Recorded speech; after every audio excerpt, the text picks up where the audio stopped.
How to cash out from Cash App. So here's how we do it. You want to load up your Cash App application and click on your profile icon in the top right corner.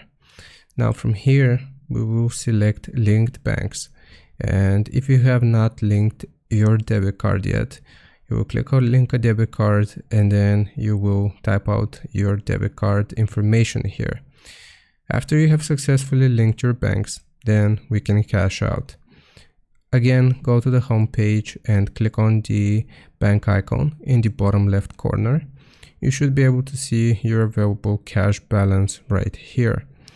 Once we select withdraw, it is automatically going to ask us for the amount which we want to withdraw here to a linked bank.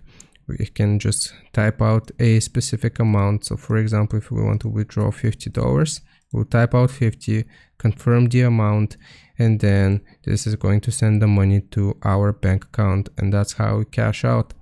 I hope this helps. Leave a like and sub, and I'll see you next time.